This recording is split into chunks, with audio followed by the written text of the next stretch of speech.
So recently, you may have found yourself the new owner of an RU251. There's been a lot of sales going on, and generally people buy these things all the time.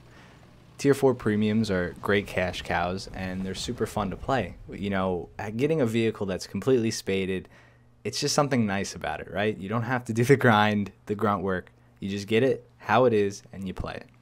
The RU251 is a tough tank to play, though, and it sets you up for the Leopard, but it doesn't set you up the way the way I would want the game to set you up. You shouldn't have to buy a $50 vehicle to learn how to play the Leopard before the Leopard's BR. Now that the Leopard 1 is 7.7, you'll start to learn the Leopard at 7.7. It's a good BR now. You won't get up tiered as much. But in the past, that wasn't the case. People got to the Leopard straight through using Tigers and Panthers. They're completely different. Yeah, the Panther 2 shares some similarities with the Leopard, but it's completely different. It is not the same, and it's not a good training vehicle. So the RU251 is a fantastic training platform along with a grinding tool, and I'm going to teach you guys how to drive it today. So is the RU251 worth it? I don't know. Stick around, and maybe you'll find out.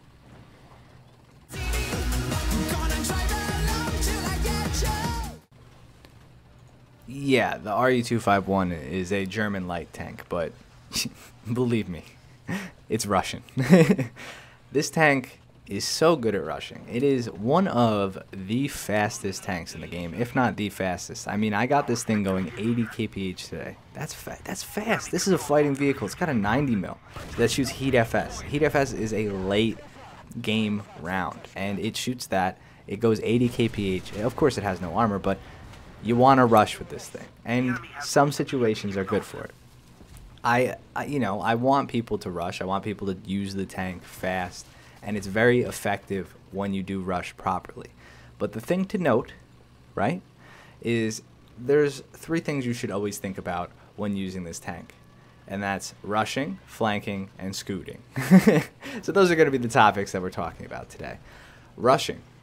I say rushing in this tank is great. From the start of the game, a lot of people like to use this thing as their first go-to tank. For me, it's my backup. I use it if I die in my Leopard or if I die in my Bagel Panzer or whatever I'm using. Regardless, from 6.7 up, I keep an RU251 in my lineup. It is such a versatile tank for capping points fast, getting around people, and doing the business with the speed. A lot of people catch themselves getting into a ton of trouble rushing with the RU251 because they rush in the wrong spots. There's a lot of bad spots on maps to rush.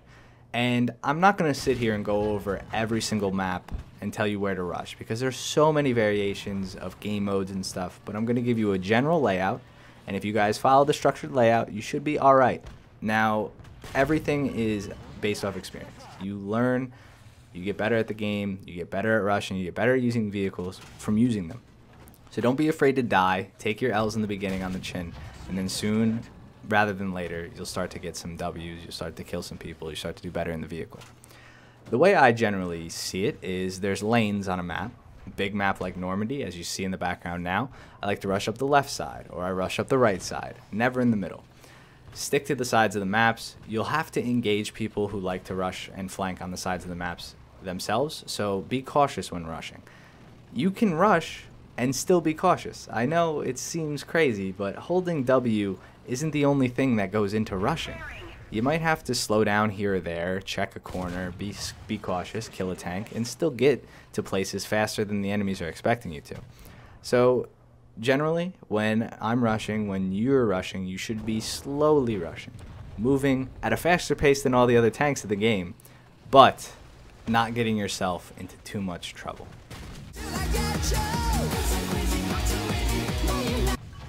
Okay, so your rush is complete. You killed a tank in the process, and now you have the entire enemy armada side. You have their side. I didn't finish the S on the end of that.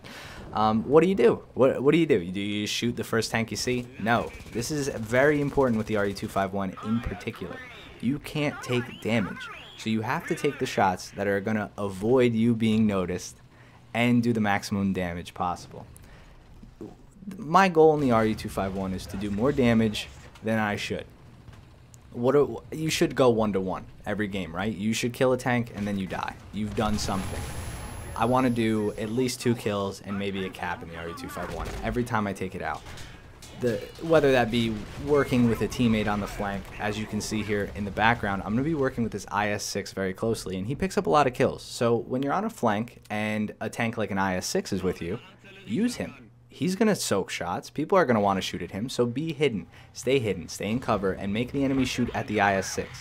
Yeah, it might sound pretty crude, but I don't know this dude personally. If he takes a shell and he dies, I'm not going to be too upset about it, and I'm happy it's not my RE251 imploded on the battlefield. Does that make sense? So play smart when you flank people. A lot of people like to flank and shoot the first thing they see.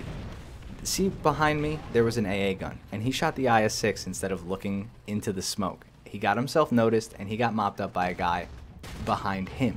Had he somehow snuck up and was a little bit more cautious on flanking, he possibly could have killed me and disabled the IS-6. So when you're on somebody's side, there's a threat assessment. You see tanks, none of the tanks are looking at you. Pick the tank that's the hardest to kill from the front, kill it from the side. Take the tank that's closest to you so the others don't notice. And I can't tell you exactly how to walk you through every situation you get into, but the general consensus is try to play smart and shoot tanks that won't notice their friends dying around them so you can kill more. Does that make sense?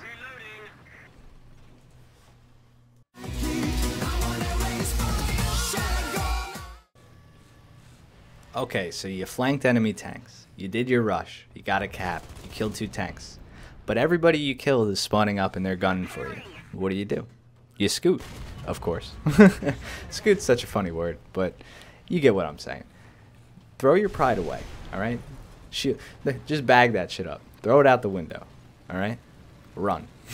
It's not a bad thing to turn tail and run, especially when a lot of the enemy team has been killed by you. They're going to want to kill you, and especially when you're in an RU251. All they need is a plane with 50 cals, and they will rain hell upon your head. So a good thing to do is after you do the Trinity, right? This is the third part of the Trinity. You rush, you flank, and then you scoot. Shoot and scoot.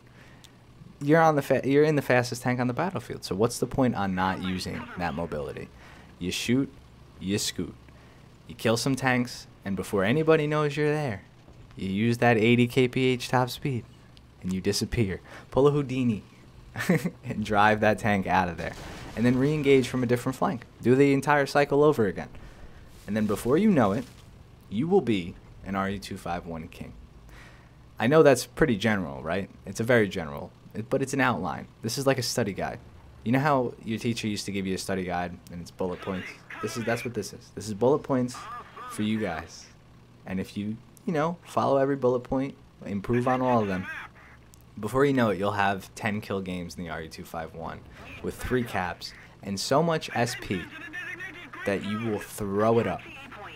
You will throw it up.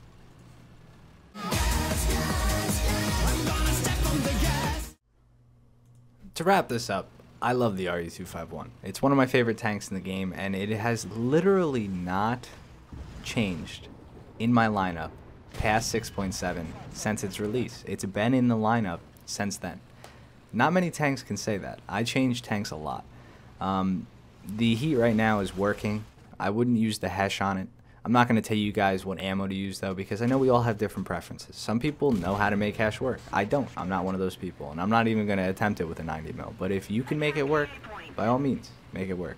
I use Heat FS on this thing. I hope you guys enjoyed the video. I hope this helps you guys out. And what I want you to do is give the video a thumbs up if it did help you out. Let me know in the comments down below what I can do to improve these types of videos. I think this is an improvement over the last one. I took some criticism that you guys gave me and I ran with it. And if you have a tank that you would like to see me cover next, a premium tank, a normal tank in this style, a how-to series, we can start a how-to series and I will cover the tanks like this. Sorry I haven't been doing 2 videos a day. This video is way higher quality, and of course with the higher quality it takes time to record and edit and render and you go in, but I'm not complaining about that. I feel much more peace of mind. I will be doing 2 videos a day shortly again, but I figured I'd take a little bit of a break. I've been busy recently, a lot of stress, a lot of things going on. But we're not here to complain. I hope you guys enjoyed the video, and I'll see you guys in the next one. Thanks so much for watching. Peace, peace.